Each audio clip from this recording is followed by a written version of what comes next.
il est aussi question de partage d'expérience, bien qu'on soit plus axé à parler de voitures électriques. Et aujourd'hui, je vais vous faire une confidence. Vous savez, avant d'être dans les affaires et d'avoir une expérience internationale, après avoir côtoyé plusieurs nations et plusieurs nationalités, et explorer un peu leur manière de faire les affaires par rapport à la nôtre, je suis arrivé à une conclusion. Et je vais vous raconter une expérience.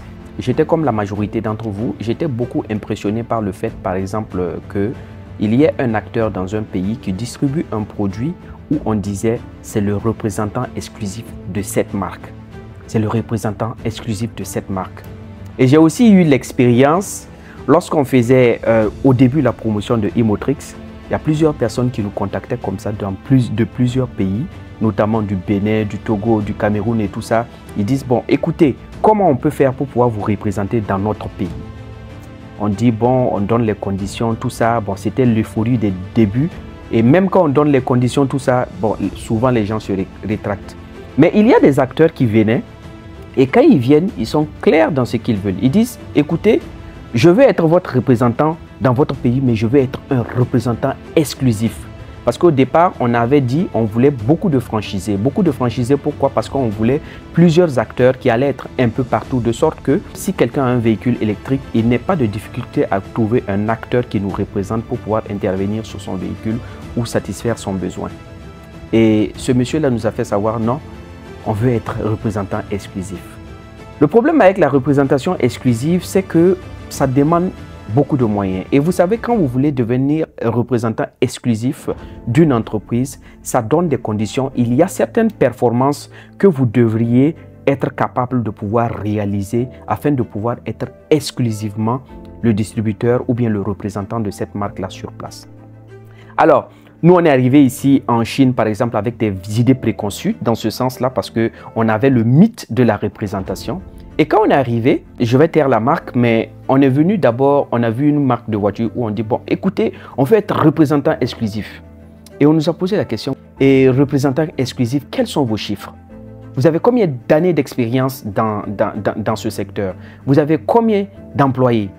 Donc, c'est le type de questions qui revenait. Mais lorsque j'ai vu cette marque dans une même ville, on pouvait retrouver plus de 20 à 30 représentants de cette même marque. Mais aucun de ces représentants n'a l'exclusivité.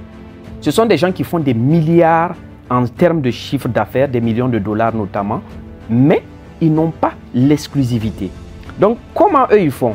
C'est-à-dire que chacun a la représentation de la marque, mais ils sont tous en compétition. Donc, chacun a la possibilité de pouvoir chercher ses clients.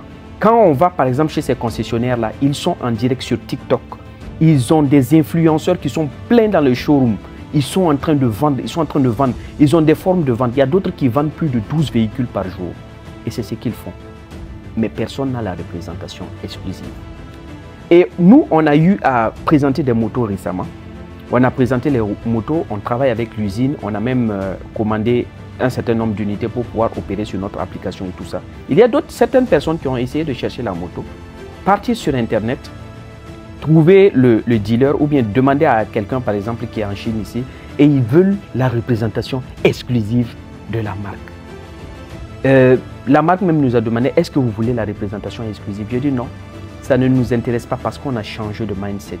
Parce que quand on est arrivé, on a vu la manière de travailler. Je vois que les Chinois travaillent sur la performance.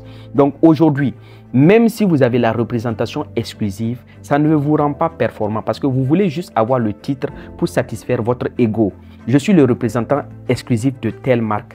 Mais ça ne vous rend pas performant, ça n'augmente pas vos chiffres. Et le problème avec la représentation exclusive, c'est que vous pouvez avoir la représentation exclusive et quelqu'un va passer par d'autres moyens pour faire venir votre produit. Et vous allez avoir à dépenser de l'énergie, que ce soit en finance, en temps, peut-être en frais légaux, pour pouvoir combattre cette concurrence-là. Et vous avez la représentation exclusive. Si quelqu'un dit qu'il l'importe, par exemple, à titre personnel, vous allez voir que vous allez avoir du mal à vous battre.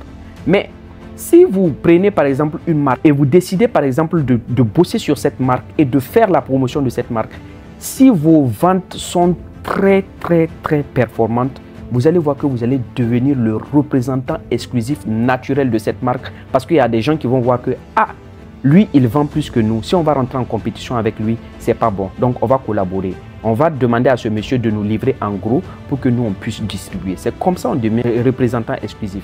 Mais on voit que chez nous, les Africains, malheureusement, notre culture, c'est de demander d'abord à avoir la représentation exclusive.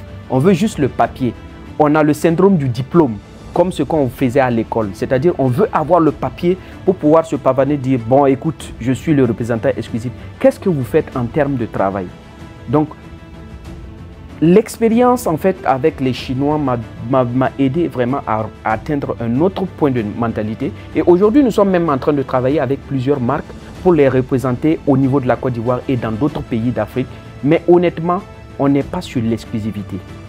Donc, on veut d'abord faire des ventes. Lorsqu'on va faire des ventes et on va faire un service à la pointe de la satisfaction de la clientèle, là, on pourra parler d'exclusivité. Et honnêtement, l'exclusivité, ce n'est pas ce qui nous importe. Si nous représentons des marques et il y a d'autres acteurs qui représentent ces marques, ce qui va nous démarquer, c'est la qualité du service. Donc, c'était Daniel Kaboré et n'oubliez pas qu'avec Imotrix, nous conduisons l'Afrique à l'électrique.